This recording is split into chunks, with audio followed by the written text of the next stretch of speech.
అది జూలై 11, 2014 మెక్సికోలోని federal social readaptation centre number 1 నుండి ఒక అతిపెద్ద ఖైదీ తప్పించుకున్నాడు. ఇతను ఎవరో కాదు, ప్రపంచంలో అతిపెద్ద డాన్. ఇతనే మెక్సికన్ మాఫియా రారాజు జోయాక్విన్ గుజ్మాన్ అలియాస్ ఎల్ చాపో. ఇతను ఒక్కసారిగా జైల్లో తన గదిలో నుండి మాయమైపోయాడు. ఇతనే 34,000 మంది మరణానికి కారణం. అలాగే అమెరికాలోకి కొన్ని లక్షల కేజీల మత్తు పదార్థాలను రవాణా చేసిన వ్యక్తి. ఇతను మత్తు పదార్థాలను రవాణా చేసే పద్ధతి అమెరికా అధికారులకే మతి పోగొట్టింది.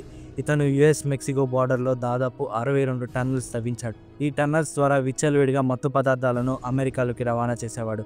2014 కల్లా చాపో ప్రపంచంలో అతిపెద్ద అలాగే అత్యంత శక్తివంతమైన ధనిక ముఠాను నడిపిస్తున్నాడు. కొన్ని వేల టన్నుల మత్తు పదార్థాలను కొలంబియా నుండి మెక్సికో ద్వారా యుఎస్లోకి అక్రమంగా రవాణా చేసేవాడు. ఈ మత్తు పదార్థాల రవాణా ద్వారా సంపాదించిన డబ్బుతో చాపో ఒక బిలియనర్ కూడా అయ్యాడు. ఇతను మెక్సికోలోని 10th రిచెస్ట్ మ్యాన్.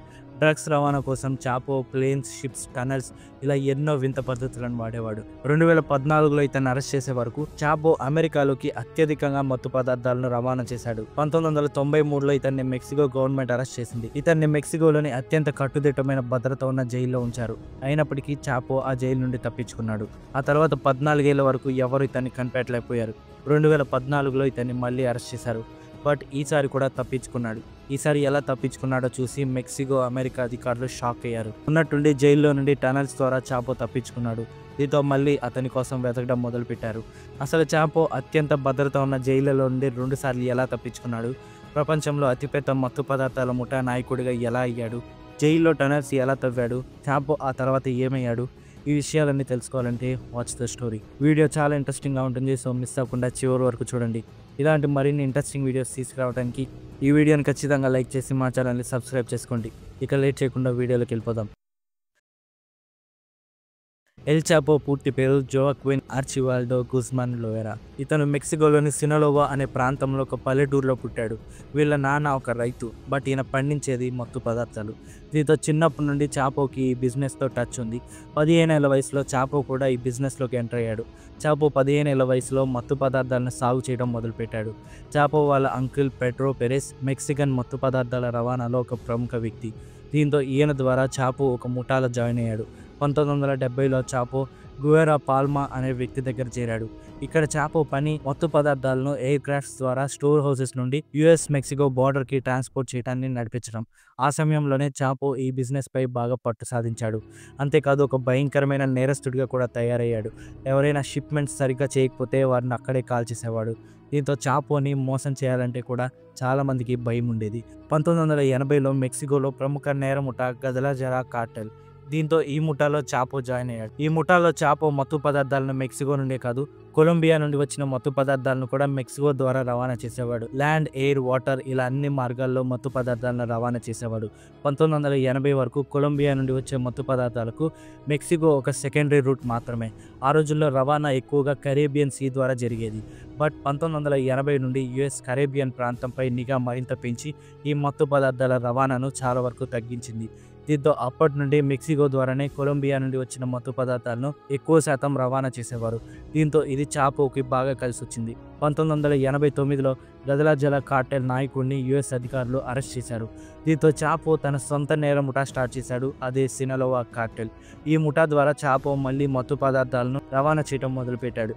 ఈసారి చాపో మరిన్ని వింత పద్ధతులు వాడాడు. యుఎస్ మెక్సికో బోర్డర్లో చాపో టన్నల్స్ తవ్వడం కూడా మొదలుపెట్టాడు. బట్ ఆ సమయంలో మెక్సికో బార్డర్స్లో కంట్రోల్ కోసం ఈ నేర ముఠాల మధ్య తీవ్ర గొడవలు మొదలయ్యాయి. చాపోని అంతమొందించడానికి ఎంతోమంది ముఠా నాయకులు ఎన్నోసార్లు ప్రయత్నించారు. బట్ అన్నీ ఫెయిల్ అయ్యాయి. 1989 నుండి 93 వరకు ఈ గొడవలు తీవ్ర స్థాయిలో జరిగాయి. ఈ దాడుల్లో చాలామంది ప్రాణాలు కోల్పోయారు. అలాగే గొడవలు జరుగుతూ ఉండగా 1993లో చాపోపై జరిగిన దాడిలో ఒక ఆర్చ్ బిషప్ చనిపోయాడు. దీంతో మెక్సికోలో ఒక్కసారిగా ఈ నేర ముఠాలపై తిరుగుబాటు మొదలైంది.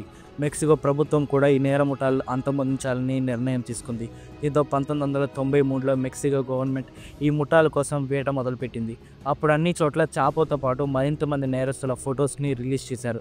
వీరి గురించి సమాచారం ఇస్తే $5 మిలియన్ బహుమానం ఇస్తామని కూడా మెక్సికో గవర్నమెంట్ ప్రకటించింది. దీంతో చాపో అక్కడి నుండి పారిపోయి మెక్సికో సిటీకి వెళ్ళిపోయాడు.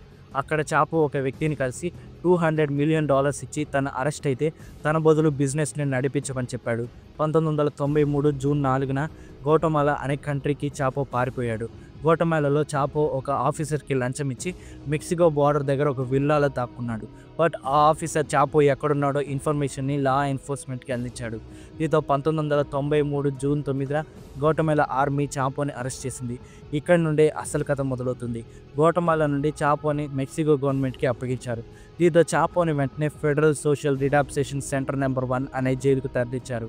ఇది అత్యంత కట్టుదిట్టమైన భద్రత ఉన్న జైలు. బట్ చాపోకి మాత్రం ఇది జైల్లాగా అనిపించలేదు.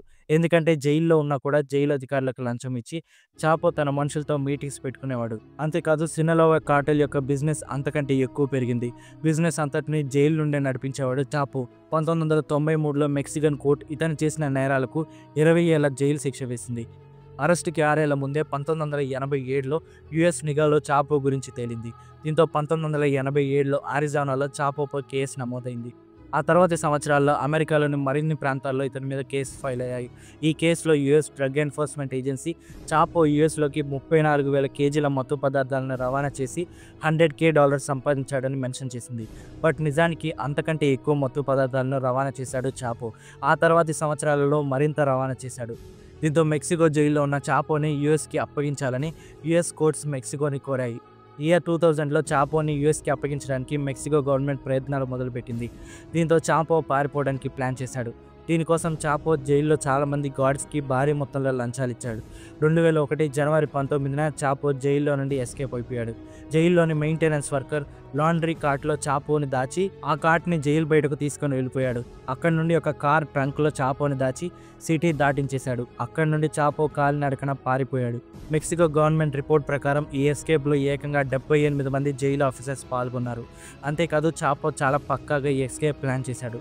జైల్లోని సీనియర్ ఆఫీసర్స్కి పెద్ద మొత్తంలో లంచం ఇచ్చాడు. జైలు ఆఫీసర్స్ ఎవరైనా చాపోని వ్యతిరేకిస్తే చాపో మనుషులు ఆ వ్యక్తిని చంపేసేవాళ్ళు. దీంతో భయంతో కూడా చాలామంది ఈ ఎస్కేప్లో పాల్గొన్నారు. లంచాలకు చాపో డబ్బును అలాగే గోల్డ్ని కూడా వాడాడు. ఈ ఎస్కేప్ అంతా చాపోకి $2.5 మిలియన్ ఖర్చు అయింది. దీంతో మళ్ళీ చాపో కోసం వేట మొదలైంది. తప్పించుకున్నాక కూడా ఎల్ చాపో మళ్ళీ అదే బిజినెస్ కంటిన్యూ చేశాడు. బార్డర్స్లో మరిన్ని క్రాసింగ్ పాయింట్స్ కోసం వేరే ముఠా నాయకులను చంపడం మొదలుపెట్టాడు. దీంతో మెక్సికోలో చాలా బార్డర్ క్రాసింగ్ పాయింట్స్ చాపో చేతుల్లోకి వెళ్ళిపోయాయి. దీంతో మరింత ఈజీగా రవాణా చేయడం కోసం మరిన్ని టనల్స్ తవ్వించడం మొదలుపెట్టాడు. ఈ టనల్స్ భూమి నుండి చాలా అడుగుల కిందకు ఉంటాయి. ఈ టనల్స్లో ఆక్సిజన్ సప్లై ఉంటుంది. ఈ టనల్స్లో ఈజీగా ట్రాన్స్పోర్ట్ కోసం చిన్న ట్రాక్స్ కూడా ఉంటాయి. వీటి ద్వారా చిన్న మోటార్ మిషన్స్లో మత్తు పదార్థాలను తరలిస్తారు. దీనివల్ల చాపో బిజినెస్ చాలా పెరిగిపోయింది. 2006లో మెక్సికోకి కొత్త ప్రెసిడెంట్ ఎన్నికయ్యాడు. ఇతన్ని కూడా చాపో లంచాలిచ్చి తన వైపు తిప్పుకున్నాడు. దీంతో ఈ ప్రెసిడెంట్ చాపో యొక్క శత్రువులను అరెస్ట్ చేయడం, ఎన్కౌంటర్ చేయడం మొదలుపెట్టాడు. 2010 కల్లా దాదాపు అన్ని ముఠాలను పట్టుకొని అంతం చేశారు. కానీ ఈ సినలోవా కార్టెల్ ముఠాని మాత్రం ఏం చేయలేదు. దీంతో చాపో ఈ మత్తు పదార్థాల సామ్రాజ్యానికి కొత్త రాజయ్యాడు. చాపో తన డామినెన్సే ఉండాలని మిగిలిన వారి గురించి ఇన్ఫర్మేషన్ ఇస్తూ వేరే నాయకుల్ని ఇరికిస్తూ ఉండేవాడు. సినలోవా కార్టెల్లో కూడా ఎవరైనా తన డామినెన్స్కి అడ్డు వచ్చే ప్రయత్నం చేసినా వారి గురించి కూడా అథారిటీస్కి ఇన్ఫర్మేషన్ లీక్ చేయించి అరెస్ట్ చేయించేవాడు. చాపో బిజినెస్ పెరుగుతూ ఉండడంతో యుఎస్ కూడా చాపోపై ఫోకస్ పెట్టింది. అతనిపై నిఘా మరింత పెంచి అతన్ని ఎలాగైనా అమెరికాకి తీసుకురావడానికి ప్రయత్నాలు మొదలుపెట్టింది. దీంతో చాపో ఎక్కువ టనల్స్ వాడటం మొదలుపెట్టాడు. ఒకవేళ ఎవరైనా పట్టుకున్నా ఎస్కేప్ అయిపోవడానికి తన ఇంట్లో నుండి ప్రత్యేక టనల్స్ తవ్వించాడు. దీంతో చాపో ఎక్కడున్నాడో కనిపెట్టడం కష్టం. అలా ఎన్నో ఏళ్ల వేట తర్వాత చాపో ఎక్కడున్నాడో కనిపెట్టారు. దీంతో ఫిబ్రవరి 16, 2014న మెక్సికన్ ఆర్మీ చాపో ఇంటి దాకా చేరుకున్నారు. కానీ స్టీల్ డోర్ పగలగొట్టేలోపు చాపో టనల్స్ ద్వారా అక్కడి నుండి తప్పించుకున్నాడు. వారం రోజుల తర్వాత చాపో ఒక రిసార్ట్లో ఉన్నాడని మెక్సికన్ అలాగే యుఎస్ అథారిటీస్కి తెలిసింది. దీంతో ఫిబ్రవరి 22, 2014న మెక్సికన్ నేవీ టీం ఆ రిసార్ట్పై దాడి చేసి చాపోని అరెస్ట్ చేశారు. ఆ తర్వాత చాపోని federal social readaptation centre number 1కి తరలించారు. ఈ జైల్లో చాపోకి ఒక చిన్న సెల్ అలాట్ చేశారు. ఇందులో ఒక బెడ్, ఒక షవర్, ఒక టాయిలెట్ మాత్రమే ఉంటాయి. చాపోని 24 గంటలు ఈ సెల్లో ఉంచేవాళ్ళు. అలాగే 1 గంట సేపు అవుట్డోర్కి తీసుకువెళ్ళేవారు. ప్రతి నిమిషం చాపోని సీసీటీవీలో గమనిస్తూ ఉండేవారు జైలు ఆఫీసర్స్. ప్రతి 9 రోజులకు ఒకసారి ఇంట్లో వాళ్ళని అలాగే లాయర్ని కలవచ్చు. చాపోతో జైల్లో అధికారులు ఎవరూ మాట్లాడటానికి కూడా ఉండదు. దీంతో ఇంత సెక్యూరిటీ మధ్యలో చాపోను ఉంచారు. ఇక్కడ నుండి తప్పించుకోవటం అసాధ్యమని చెప్పాలి. దీంతో చాపో లాయర్ యుఎస్కి అప్పగించకుండా ఉండడానికి చాలా ప్రయత్నాలు చేశాడు. దీంతో చాలా కేసెస్లో యుఎస్కి చాపోని అప్పగించడానికి మెక్సికన్ కోర్ట్స్ నిరాకరించాయి. మెక్సికోలో నేరం రుజువయ్యాకే, శిక్ష కంప్లీట్ అయ్యాకే యుఎస్కి అప్పగిస్తామని మెక్సికో కోర్ట్స్ తెలిపాయి. బట్ చాపోపై ఉన్న కేసెస్కి అతనిపై పడే శిక్ష కాలం 300 ఏళ్ళు. సో ఎల్ చాపో యుఎస్ వెళ్లకుండా తప్పించుకున్నాడు. దీంతో జైల్లో నుండి తప్పించుకోవడానికి ఆలోచనలు మొదలుపెట్టాడు. సెల్లో టీవీ కనపడకుండా ఉండే ప్రదేశం షవర్ మాత్రమే. దీంతో అక్కడి నుండి తప్పించుకోవాలని ప్లాన్ మొదలుపెట్టాడు. చాపో జైలు నుండి 1.1 కిలోమీటర్స్ దూరంలో ఒక ఎంటీ ల్యాండ్ని చాపో ఫాలోవర్స్ కొన్నారు. కొన్ని రోజుల తర్వాత ఆ ల్యాండ్లో కొన్ని హౌసెస్ కన్స్ట్రక్షన్ మొదలైంది. ఈ హౌసెస్ చూడటానికి నార్మల్గానే కనిపించాయి, కానీ లోపల ఒక రహస్యం నిర్మాణం జరుగుతుంది. ఈ ఇల్లే చాపో ఎస్కేప్ ప్లాన్లో మొదటి స్టెప్. ఈ ఇల్లు గోడలు, రూఫ్ నిర్మాణం అయినాక కొంతమంది స్పెషల్ వర్కర్స్ ఈ ఇళ్ల కింద నుండి ఒక టన్నల్ తవ్వడం మొదలుపెట్టారు. ఈ టన్నల్ నేరుగా చాపో సెల్లోని షవర్ దగ్గరకు వెళ్తుంది. ఈ టన్నల్ మొత్తం ఆక్సిజన్ సప్లై ఉంటుంది, అలాగే చాపో నిలబడగలిగేంత హైట్ ఉంటుంది.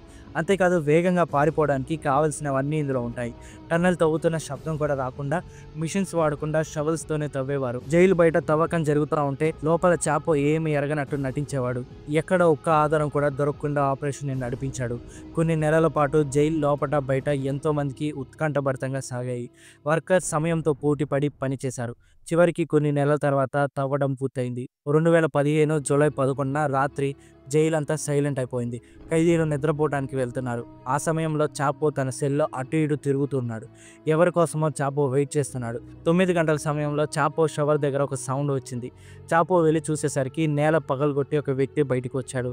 నేల కింద ఒక రహస్య ద్వారం చాపోకి కనిపించింది. దీంతో వెనక్కి వచ్చి కాళ్ళకు చెప్పులు తీసేసి వెంటనే ఆ హోల్లోకి దూకేశాడు. హోల్లో ఒక నిచ్చెన ద్వారా జైలుకి 30 అడుగుల కింద ఉన్న టన్నల్లోకి వచ్చాడు. అక్కడ ట్రాక్స్కి అటాచ్ అయి ఉన్న ఒక బైక్ కనిపించింది.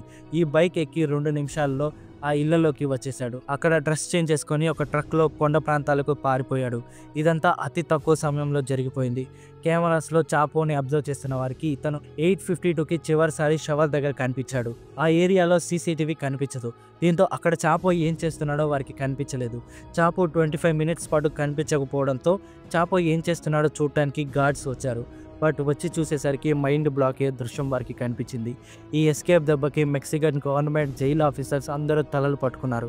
షవర్ దగ్గర ఉన్న టనల్ని గుర్తించి వెంటనే చాపోని వెతకడం మొదలుపెట్టారు. బట్ అప్పటికే చాపో ఊరు దాటేశాడు కూడా. ఇది కూడా చరిత్రలో జరిగిన భయంకరమైన ఎస్కేప్స్లో ఒకటి. ఈ ఎస్కేప్ ద్వారా చాపో తనకు స్వేచ్ఛ దొరికింది అనుకున్నాడు. బట్ ఆ స్వేచ్ఛ ఎంతో కాలం లేదు. 6 నెలల తర్వాత మెక్సికన్ అథారిటీస్ చాపో ఎక్కడున్నాడు కనిపెట్టి మళ్ళీ అరెస్ట్ చేశారు. 2 ఏళ్ల తర్వాత చాపోని అమెరికాకి అప్పగించారు. అమెరికాలో ఎల్ చాపోకి జీవిత ఖైదు శిక్ష పడింది. దీంతో ఇతని టన్నల్స్, మత్తు పదార్థాలు, ఇల్లు, ముఠ అన్నీ ముగిశాయి. చివరికి ప్రపంచంలో మోస్ట్ వాంటెడ్ నేరస్తుడు ఎల్ చాపో జైల్లో జీవితం గడుపుతున్నాడు. ఎన్నిసార్లు తప్పించుకున్నా చివరికి ఏదో ఒక రోజు చేసిన దానికి శిక్ష అనుభవించక తప్పదు. దీని గురించి మీరేమనుకుంటున్నారో ఖచ్చితంగా కామెంట్ చేయండి. So that's the story. మళ్ళీ కలుద్దాం ఒక ఇంట్రెస్టింగ్ వీడియోతో. వీడియో నచ్చితే ఖచ్చితంగా లైక్ చేసి మా ఛానల్ని సబ్స్క్రైబ్ చేసుకోండి. Thanks for watching.